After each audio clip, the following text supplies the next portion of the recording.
The Great Mongol Empire. Kekaisaran Mongol sangat efektif dan efisien dalam melakukan penaklukan. Mereka menaklukkan lebih banyak negara dalam 25 tahun daripada yang ditaklukkan Romawi dalam 400 tahun. Mereka mengontrol lebih dari 17,6 juta kilometer wilayah. Bahkan bisa dikatakan Mongol menciptakan negara-negara seperti Rusia dan juga Korea. Pemimpin mereka, Genghis Khan, diperkirakan memiliki keturunan 16 juta orang hari ini. Diperkirakan sekitar 8% pria Asia memiliki relasi dengannya. Kekaisarannya bertanggung jawab terhadap 40 juta kematian yang merupakan 10% dari populasi dunia saat itu. Ini adalah sejarah kerajaan daratan terbesar dalam sejarah, menjangkau dari Korea hingga Ukraina dan dari Siberia hingga Cina Selatan. Pada abad ke-12 Masehi, sebelum kerajaan Mongol terbentuk, stepa Asia Timur adalah rumah bagi kelompok-kelompok Mongol dan Turki yang dipimpin oleh Khan, yaitu sebutan bagi pemimpin mereka. Orang-orang ini memelihara domba, sapi, yak, dan unta. Mereka tinggal di tenda dari kulit dan berpindah antara kem musim panas dan musim dingin. Wanita nomaden memiliki otoritas penting, mengelola migrasi, banyak kawanan ternak, dan perdagangan. Sementara pria terspesialisasi di peperangan. Grup-grup nomaden ini sering menyerang satu sama lain. Grup kecil menjadi sasaran pencuri dan penjarah untuk mengambil sumber daya dan menculik wanita mereka. Kebutuhan konstan akan wilayah untuk ternak mereka memicu persaingan satu suku dengan yang lain, yang selalu menyelesaikan perbedaan mereka dengan pertarungan brutal. Untuk para Mongol, kehidupan dipenuhi dengan tantangan dan ketidakpastian, dan bagi penduduk dinasti besar seperti Cina, Mongol tidak lebih dari orang-orang biadab dan liar yang menyerang karavan dan desa-desa kecil di perbatasan. Namun, ini semua berubah ketika Temujin lahir, yang nantinya dikenal sebagai Genghis Khan.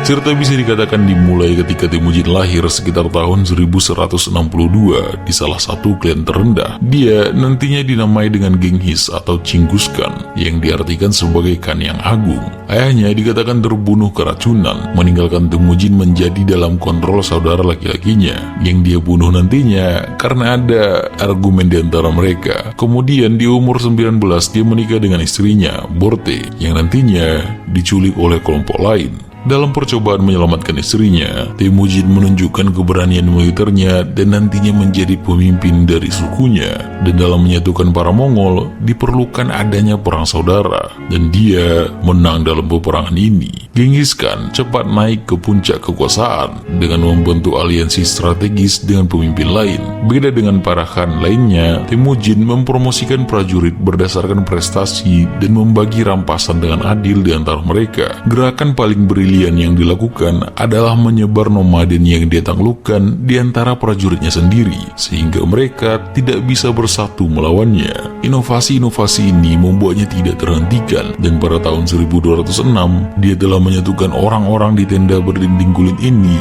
dan menjadi Chinggis Khan atau Genghis Khan. Mongol adalah penganut shamanisme, percaya bahwa roh-roh alam dan nenek moyang mereka mendiami dunia di sekitar mereka, dan mereka semua terbentuk dalam satu entitas, yaitu Tenggiri. Genghis Khan percaya bahwa Tenggiri, dewa langit ini, menginginkan dia untuk menaklukkan seluruh dunia atas namanya. Dengan para nomaden dari dataran Mongol bersatu, tampaknya ini dapat dicapai. Siapapun yang menolak para Mongol berarti menolak kehendak Tenggiri, dan karena ketidakpatuhan ini, mereka harus mati. Setelah menyatukan Mongol, Genghis Khan pergi menaklukkan banyak teritori, dengan pertama-tama menaklukkan Cina Utara dan tanah Islam di timur. Masa itu, Cina bukanlah satu tanah besar seperti sekarang ini. Mereka terbagi menjadi 3 dinasti besar, yaitu dinasti Tangut yang mengontrol wilayah utara di teritori Cina, dinasti Jin yang terletak di timur laut, dan dinasti Song yang mendominasi wilayah selatan Cina. Dinasti Tangut menjadi sasaran utama dari Mongol, dikarenakan wilayah mereka adalah yang paling dekat dari Mongolia, dan tidak semua kota-kota mereka memiliki dinding sebagai benteng pertahanan kota. Bangsa Mongol tidak memiliki senjata pengepungan yang bisa menembus pertahanan dari dinding-dinding besar di kota itu. Mereka tidak mengetahui teknologi untuk membangun itu, tapi bangsa Mongol memiliki keuntungan besar, yaitu waktu. mereka membangun tenda-tenda mereka mengelilingi kota, seperti yang mereka lakukan selama beberapa generasi dengan kebiasaan mereka yang nomaden sebelumnya. Warga Cina tidak bisa lagi keluar untuk menjaga pertanian atau mencari sumber daya lain untuk makanan. Sedangkan bangsa Mongol mempunyai kemampuan yang bagus dalam bertahan hidup di mana saja. Mengirim tentara keluar untuk menyerang Mongol adalah tindakan bunuh diri, karena selama beberapa abad bangsa Mongol hidup berkuda dan memburu di daratan. Kemampuan itu membuat mereka menjadi pemanah dan kesatria yang mengerikan. Bangsa Mongol sangat menilai tinggi kemampuan dan kecerdasan militer. Strategi paling sering yang digunakan pendekar Mongol adalah dengan berpura-pura menyerah ketika berhadapan dengan kavaleri berat dan ramai dari pasukan lawan. Ketika pasukan musuh mulai terlihat lelah dari pengejaran mereka, Mongol akan menyerang dengan manuver cepat mereka. Pasukan Mongol berhasil mengontrol kuda-kuda mereka dengan hanya menggunakan lutut mereka, membuat tangan mereka bebas untuk menggunakan senjata, baik itu pedang dan perisai ataupun panah. Strategi ini membuat bangsa Mongol dengan mudah melawan pasukan yang lebih besar dan memiliki perlengkapan yang lebih bagus. Bagi bangsa Mongol, tidak peduli akan memakan waktu berminggu-minggu atau berbulan-bulan, mereka akan menunggu kota yang mereka kepung untuk terpaksa menyerah. Mereka mengubah dinding lawan menjadi jebakan besar melawan orang-orang beradab di dalamnya. Penaklukan ini berakhir dengan deklarasi kesetiaan dari dinasti Tangud oleh Raja Sisha yang memerintah pada saat itu.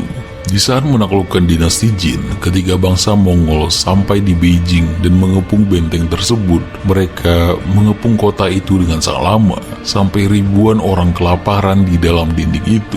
Bahkan ada tercatat yang hidup terpaksa melakukan kanibalisme demi bertahan hidup, dan bangsa Mongol menunggu sampai waktunya tiba dan membunuh semua orang di sana. Setahun setelah itu, duta besar yang berkunjung melaporkan bahwa jalan Beijing licin dengan lemak manusia dan segunung tulang terletak di luar tembok. Mongol sangat brutal. Mereka sering menghancurkan keseluruhan kota. Mengambil tahanan adalah hal yang tidak berguna bagi bangsa Mongol, karena dengan semakin banyak orang yang ditahan, semakin banyak orang yang harus diberikan makan. Dan kebanyakan ahli sejarah mengatakan bahwa orang-orang yang mereka bunuh bisa mencapai 30-an juta orang ketika invasi mereka di Cina. Namun, keganasan Mongol tidak hanya sebatas kekejaman, melainkan bentuk teror psikologis bagi para musuhnya. Karena jika satu kota terlihat habis dibantai, kota selanjutnya akan berpikir untuk tidak menumpahkan darah yang sia-sia demi mempertahankan dinding yang ada. Karena meskipun pemerintahannya yang terlihat brutal, Genghis Khan menerima musuh yang ingin bergabung dengan kerajaannya. Mereka menerima bangsa yang menyerah atas kekuatan mereka. Bahkan beberapa jenderal terpercaya yang dimiliki Genghis Khan dibentuk dari mantan musuh-musuhnya. Khan bahkan diduga lebih memilih untuk memenangkan pertempuran tanpa harus saling meneteskan darah. Itu alasannya sebelum menaklukkan tanah, dia akan memberikan tawaran terhadap pemimpin tanah tersebut untuk bergabung dengan kerajaan mereka. Jatuhnya Beijing pada tahun 1215 menandai kehilangan seluruh wilayahnya. Mongol telah berhasil menguasai wilayah yang sebelumnya dikontrol oleh dinasti Tangud dan Jin. Dinasti Song adalah yang terakhir tertinggal.